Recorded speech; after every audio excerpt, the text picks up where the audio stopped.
forever, killer. I drop bombs like Hiroshima. Somebody said, look at LeakYou video. What the fuck is LeakYou?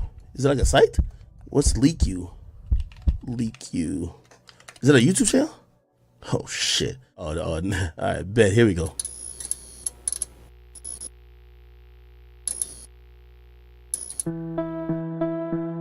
Please hit the like. Thank you.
One, two, three, four.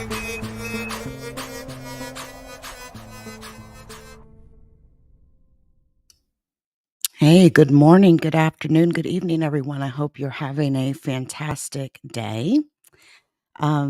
Just so you all know, I'll just kick this off. I'm streaming on all platforms with one exception, the YouTube platform. The video will only stream for 15 minutes and then I will be cutting it off. I have put a link in the live chat for those of you that are on the YouTube platform. The video will be streaming live on Rumble, so feel free to click that link and you can come on over to Rumble now so that you don't have to click off whenever I end the stream. But I am going where I get paid, so definitely come on over to Rumble if you are on the YouTube platform so that you can continue to listen in on what I'm talking about today. And what I'm talking about today is actually two social media posts. One is a 4chan UFO UAP whistleblower post that is very interesting that I was able to get my hands on, and we're going to go through that. But 4 days ago, there was a post made on Reddit. I actually discovered this because I'm a member of that Reddit thread, but also too, this post went pretty viral on Twitter. Shout out to those of you on X.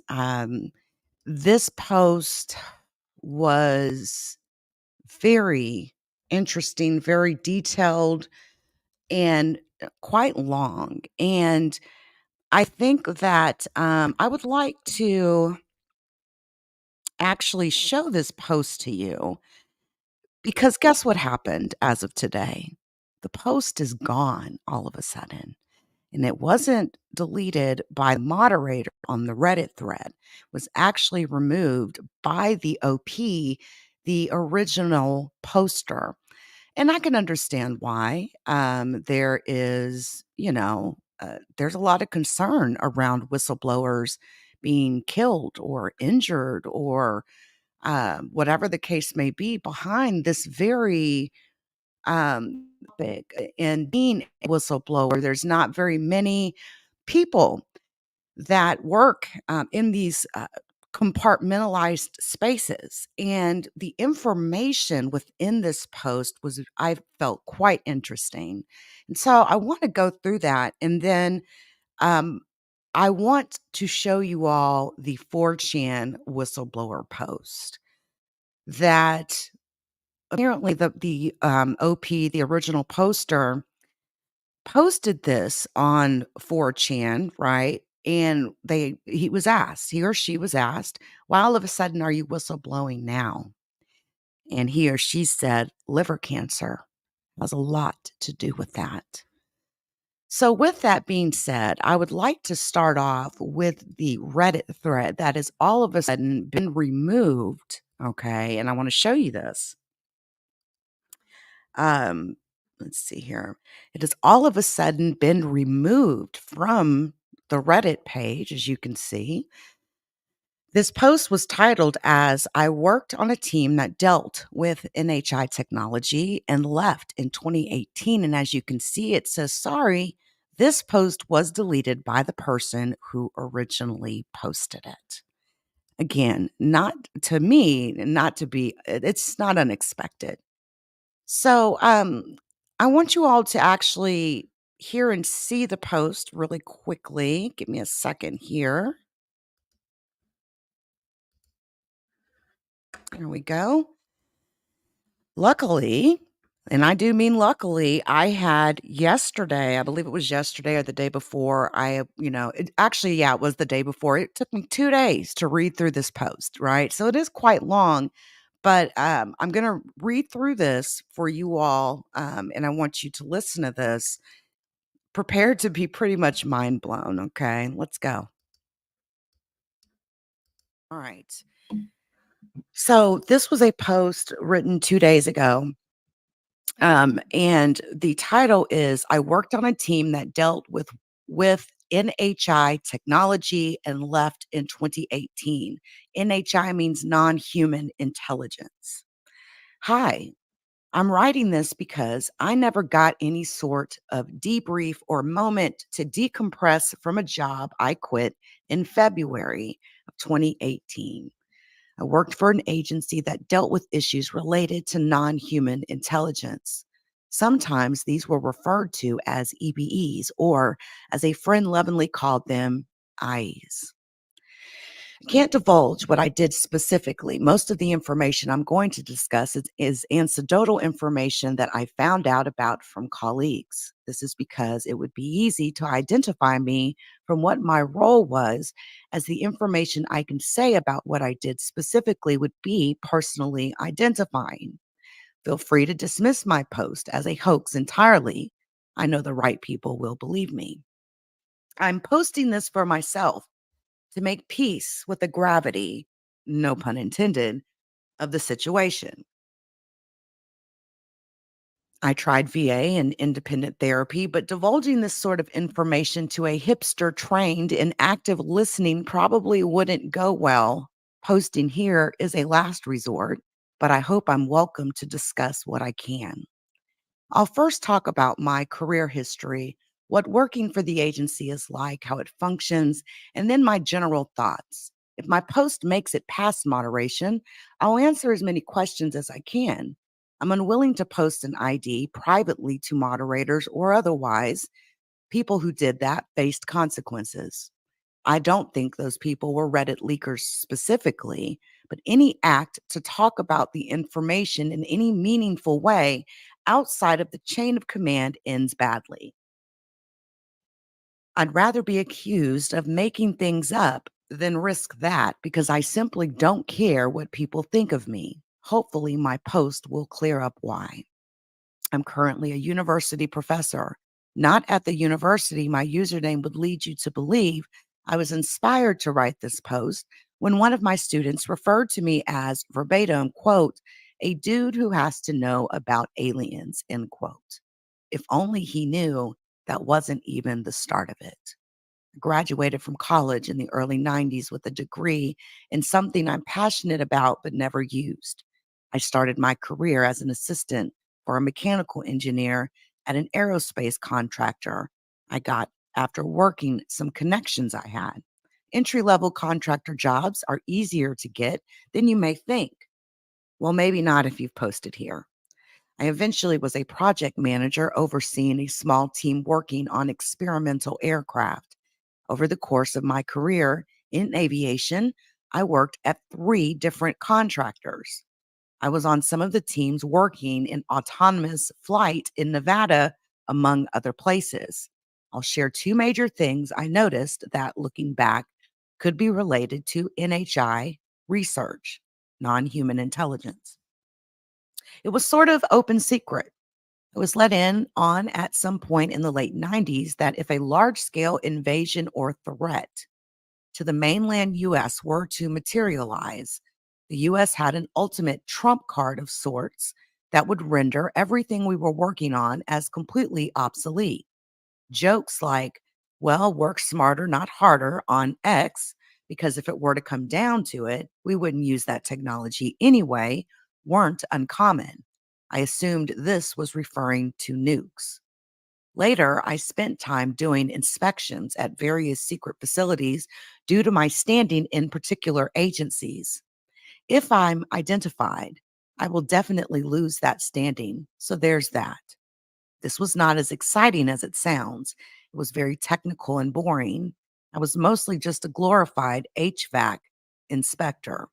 I visited a handful of facilities, but two of them in particular. Hold on a sec, guys.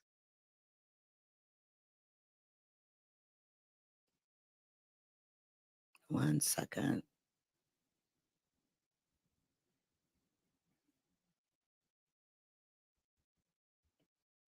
All right. Um, I visited a handful of facilities, but two of them in particular stood out as there were areas within them I wasn't allowed to access. At the first facility, the scope of my job was to inspect the entire location. One area had its own security who, after a long discussion, basically told me to kick rocks. My boss wasn't authorized to let me through either. I wrote a scathing report about this incident in my overall assessment of the facility, and my boss erased it from the document entirely. The situation at the second facility was similar. I'll admit, I was what I guess my students call a Karen about it. I knew that whoever was operating these areas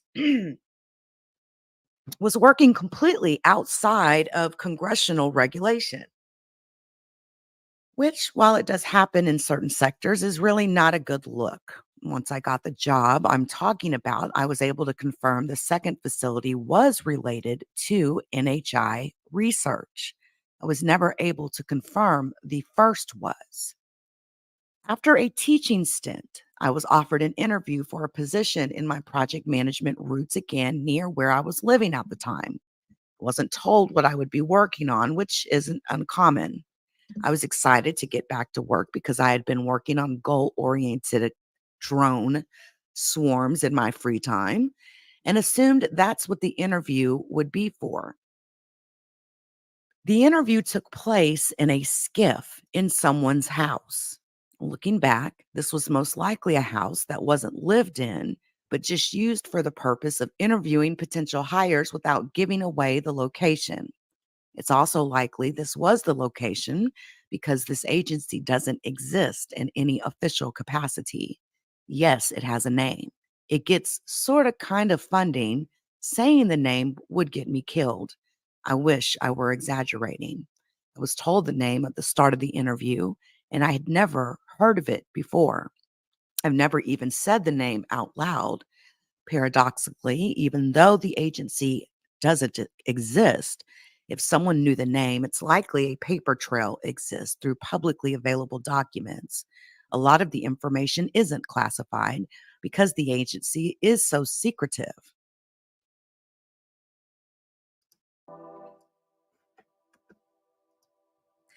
Going through the process to classify it in the first place would reveal it to too many people. In past interviews, particularly for the inspection job, I could refer to specific colleagues, facilities I worked at, or contractors I was in good standing with to play the usual interview game. In this interview, I was treated like a brand new hire. While I was already offended about how I was being treated, the interviewer started grilling me about my love for Star Trek and said that theatrics wouldn't fly in the position I was being interviewed for. Looking back, I should have never accepted the job, but the allure of working on swarms was too great. The first office I worked at was an office building that didn't stand out in any way at all. believe our neighbors in the office park were a fashion studio and a dentist, among others. The difference was our building had 24/7 armed security. The first few days were heavy paperwork and onboarding. One of my old bosses called me on an office phone to talk to me before I was officially onboarded. As a management nerd, the biggest challenge of working for this agency is that it's a paperless office. It has its own highly sophisticated intranet with hundreds of archival documents. The implication was that unless it absolutely had to be saved, to never ever write anything down. I remember an early colleague telling me a Gantt chart is a great way to get fired. This was a challenge at first. Remembering all of the information with no documentation is not something I'm particularly built for, especially when the information is about non human intelligence. Later, I worked in a facility within a facility, just like the one I had tried to inspect. It stored a craft. Being near the craft for extended periods of time is extremely dangerous, especially if it is being experimented on with power. I didn't observe any injuries to anyone while I was there, but all sorts of long term nasty injuries were relayed to me through rumors and warnings. The craft was shaped like a dreidel without the handle. There was a large exterior piece that went missing when it was recovered. The theory it acted as a stabilizer, although some argue it was a crude weapon. It sat in a custom hydraulic rig that could be used to rotate it into all sorts of different positions, kind of like those aerotrim astronaut training balls where they spin you around. I wasn't on the team that got to use the rotation rig. The rig was so large and extensive, I spent a few weeks thinking it was part of the craft before someone told me otherwise. Typically, the craft would be held on its side in the rig for easier storage. Its weight just naturally sat it that way, although it was intended to be flown vertically. The shape was directly informed by its purpose. Every shape is custom molded in a metallic material that would revolutionize the way we travel if we had it.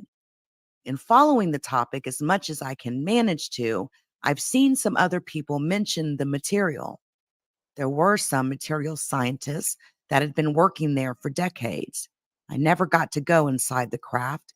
It was guarded 24/7. Boy, did I want to look. The agency goes out of its way to hire individuals who have little interest in working in this space at all. They recruit particularly out of BYU, although you have to have a contractor or government career for around a decade to be considered for an interview. Published papers don't hurt. When I worked at the second facility, the sorts of people that were there were frustrating to interact with because my initial reaction to working in that facility was extreme excitement and it wasn't shared. I believe this is particularly or partially responsible for the stagnation, high turnover rate, and compartmentalization. I quickly learned who to trust and gained some enormous that helped my work. Part of why I'm being secretive about my ID is because the turnover rate results in a sort of summer camp work environment. It's easy to point to classes of people in various non leadership positions that all were hired, fired, or quit at similar times. If I said when I started, ended, and where I'd worked, I'd be easily identifiable because there are so few people that match my description. Leadership has been there forever. No, not literally. The agency is divided up into several wings, not unlike the executive, legislative, and judicial branches. I'm not insinuating they're a shadow government, but the wings check and balance each other in a way a government is at least designed to. These wings include mechanical engineering, biologic research, weapons research, computer science, tracking, what I'll call anthropology, what I'll call crash recovery, because that's what colleagues who are planning to come forward will call it, and security. I'll list some information about each. There are definitely more wings that I don't know about.